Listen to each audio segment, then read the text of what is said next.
Yo, hey, this shit easy, nigga. Hey, all I'm talking about, nigga, I'm still out here trying to get it. Contender Regime Boxing, checking back in with y'all, man. What's good?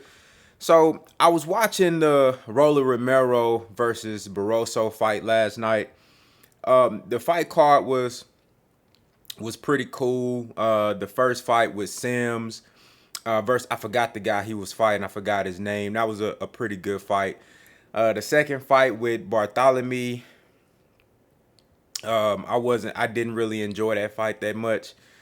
You did what I'm saying, but and I thought Garza, I believe that was his name that he was fighting. Garza, I thought Garza won that fight. So in my opinion, that was either should have been a draw or Garza should have got the victory in that fight. But that's neither here nor there. The main event, Romero versus Barroso. Now, this fight was for a vacant title.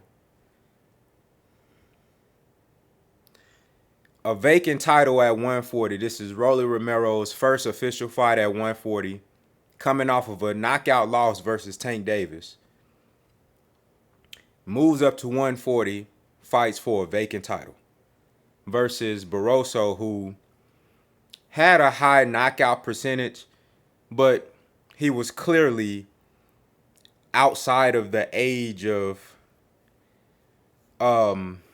where you would see guys compete at a high level in the sport. He was way outside of that age range. They had him listed at 40. Me personally, especially with guys coming from different countries coming into the US to fight, they're not always truthful about these guys' age. They had him listed at 40. I'm telling you, I've seen 40-year-old men. I've seen 45-year-old men. I've seen 50-year-old men. That guy had to at least be 50 years old. You dig what I'm saying? But to his credit and to his dedication, the man was in really good shape. He was light on his toes. He looked real good. He looked like he was hungry. He looked more fluid and sharper than Rolly Romero did. A guy who's like, what, 20, 24 years old, 25? Very young guy. You know what I'm saying? He might be, what, 26, 27, but he's young. And Barroso looked lighter on his feet, looked more fluid, looked like he had a little bit more energy. His punching, his combination punching was more, more fluid, and he was able to string punches together better and more consistently, and he had a higher work rate. He was just sharper overall, more accurate, more precise. He seemed to be the more intelligent fighter in the ring. 50-year-old man. Mind you, Rolly Romero was an 8-1 favorite in this fight. 8-1 favorite. Tony Weeks was the referee. Now, Tony Weeks is a guy who is extremely experienced as a referee in the sport of boxing. He's reffed some of the most notable fights. He and Kenny Bayless, who are two guys that have a long track record and resume in the sport of boxing when it comes to refereeing, going all the way back to the 70s and 80s, like reffing big time fights, some of your favorite fighters, some of your grandfather's favorite fighters. You know what I'm saying? Like, these guys, maybe not your grandfather, but your daddy, they favorite fighters growing up as kids. These dudes was the referees in them fights. You know what I'm saying? Especially like Kenny Bayless. Tony Weeks, I think he might be a little bit younger than Kenny Bayless, but we just seen Kenny Bayless have a terrible performance as a referee. The reason I bring that up is, man, we might have to get some new blood in here. We might have to get some new motherfuckers in here to ref these fights, because this shit is getting ridiculous. Now, what Tony Weeks did last night makes Kenny Bayless's performance in that Caleb Plant and David Benavidez fight look like nothing.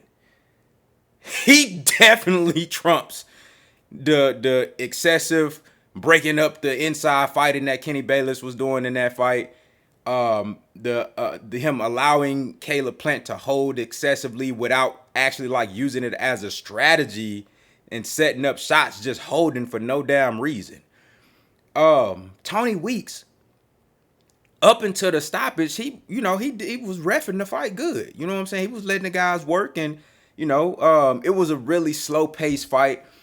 Rolly Romero was being outclassed. He lost. I probably gave Rolly Romero maybe 1 or 2 rounds, and Barroso got a knockdown in that fight, a legit knockdown with a straight left hand, catching Rolly Romero on the back foot. I guess Rolly Romero decided, let me work on my boxing in this fight.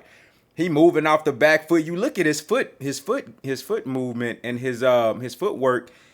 It was so like nasty and like unorganized, and it just looked like he had never fought off the back foot before. Even when he was shuffling and trying to move laterally, you could tell he was almost tripping up on his feet. You could tell that's just not something that he's accustomed to doing. Now, keep in mind, Rolly Romero is relatively inexperienced. I believe he started boxing at 18. Relatively inexperienced, which is all a part of what's the point of me making this video. I'm leading up to it, so just rock with me for a second. I don't want to make this video too long, but just rock with me. You feel me? Rock with me. So like I said, it was a slow-paced fight for the most part. Tony Weeks was doing a decent job reffing the fight. It wasn't a lot of action going on because Barroso, they were really filling each other out in the first few rounds, and Barroso really had Rolly Romero off balance. Rolly was trying to fight off the back foot and counterpunch and try to time Barroso, but he wasn't throwing shit. They talked about early on that the right hand, with Barroso being a southpaw, the straight right hand was going to be a key weapon. He wasn't even throwing that motherfucker. And when he did try to throw it, he couldn't set no counters up because Barroso was giving them different looks, giving them angles, feinting. And Rolly just not a natural counterpuncher. He couldn't even time Barroso. A 50-year-old man, he couldn't even time him. He couldn't set no real counters up. So again, Barroso ended up dropping Romero. Later on in the fight, there was a knockdown score for Romero when it wasn't a knockdown. Now, granted, he did land a nice left hook. However, Barroso recovered from that shot. He wasn't hurt or nothing. He was a little out balanced, but then Romero came back around with a sweeping right hand that wasn't really a punch. He just kind of threw him to the ground with his right hand and shit. You know what I'm saying? Like kind of hooked him behind his head and just like carried him to the ground with the hook type shit. You know what I'm saying? It wasn't no real knockdown. It wasn't no real punch and knockdown. You feel what I'm saying? So you take, even with the knockdown that they counted for Romero, I still had Barroso up on the cards comfortably. The unofficial scorecards and the official scorecards all agreed that they had Barroso up comfortably, even with the knockdown that they scored. Now, you take away that bullshit ass knockdown and they gave Romero, the fight ain't nowhere close at all. So, 9th round, Romero start to pick it up a little bit. You know what I'm saying? I don't know if Bullet told him in the corner, hey, man, say. Now, they actually did go back and do the trainer tracks, and this actually wasn't what he was telling him. What he should have been telling him, like, bro, you getting your ass whooped. Maybe he whispered that in his ear and the audio didn't catch it. But what he should have told him, bro, you getting your ass whooped by this 50-year-old man. You need to go in there and go balls to the wall and just throw punches and let this motherfucker know you stronger, you faster, you younger. You know what I'm saying? And you hit harder. Let this motherfucker know. So Rolly went in there, and he actually did start to let his hands go in the 8th round and then the 9th round. And in the 9th round, there was kind of like a little bit of he kind of caught him in a space where he started to kind of let his punches go, and there were some grazing shots, but he really didn't land shit. And it just looked, from the outside looking in, it looked like some shit was going on. But when you look at the replay, it wasn't shit going on. Barroso hadn't got hit with nothing crazy. He had all his wherewithal. He was fully cognizant and conscious of everything going on. He wasn't hurt. Tony Weeks just jumped in, and you can look and just look at Tony Weeks like he got a text message. He pulled his phone out of something, in the middle of the ring. I'm not saying this is what happened. This is what I'm thinking because maybe the camera kind of got off of him. You know, maybe he got a text the round before. You know, he looked in the crowd and somebody sent gave him that signal. You know what I'm saying? Like, it's that time. You feel what I'm saying? I don't know what happened, bro, but Tony Weeks, he just looked like he was just ready to jump in that bitch and save him. You know what I'm saying? And wave the fight off. Ridiculous. The absolute worst stoppage I've ever seen in my life. Now, you see the title of the video. This is how Rolly Romero and Tony Weeks exposed boxing. Now, look, they robbed that man Barroso of an opportunity to be world champion. Even though it shouldn't even been for no fucking vacant title anyway. But they robbed him, and the only reason it is for a vacant title is because they stripped the undisputed champion, Josh Taylor. But that's another story. They robbed that man of an opportunity to call himself a champion. You feel what I'm saying? And Tony Weeks exposed how fucking corrupt and compromised the sport of boxing is and can be. There are small pockets in the sport where everything is on the up and up and there's integrity involved. But on a bigger scale of things, this shit is corrupt, it's fixed, it's just downright, there's no structure. It's the Wild Wild West. Motherfuckers can do what they want to do depending on who getting paid at that time. And that goes back to my point with Rolly Romero. Again, I told y'all this dude is a Make-A-Wish Foundation kid that they just found, gave him an opportunity. He started winning fights, and now they like, let's put some more money behind this dude and keep pushing him. You know what I'm saying? I think something wrong with the dude. I think he got a disability, but hey, shout out to him because he out here living his dream. That's what's up. You feel what I'm saying? But Rolly Romero exposed boxing because, again, it's the Wild Wild West. How the fuck is Rolly Romero in position to fight Tank? How does this guy who started boxing at 18, who is clearly not skilled at all? Yeah, I mean, he got power. That's cool. Who is he fighting? That's another question. But this dude is not at the highest level. How is he even ranked in the top 5 in any sanctioning body? This dude is not on the level of nobody. I told y'all Ryan Garcia, he was an underdeveloped product. Ryan Garcia makes Rolly Romero look like he never boxed a day in his life. And Ryan Garcia is not a highly skilled boxer, yet another Tank Davis opponent. Now, this is not a smear campaign on Tank Davis. I am making a point. I think Tank Davis is the face of boxing right now. I think Tank Davis is the best fighter in and around his division. I think he's more talented and gifted and skilled than all these dudes. We still got to see all the fights. But this the thing, though. How the fuck does Rolly Romero get in a position to fight Tank Davis? How does Ryan Garcia get in a position to fight Tank Davis? But let's stick to Rolly Romero. Inexperience. You see, bruh, dog, this man was getting outclassed by a 50-year-old man, bro. Look at his feet. The man don't got no feet. He didn't even know how to set up a counter shot. He couldn't even time a 50-year-old man, bro. The dude boxing skills are minimal. D level. F level. Like real talk. Rolly Romero got D- level boxing ability, man. And this dude was in the ring with Tank Davis, and fans justified it and said he deserved the opportunity.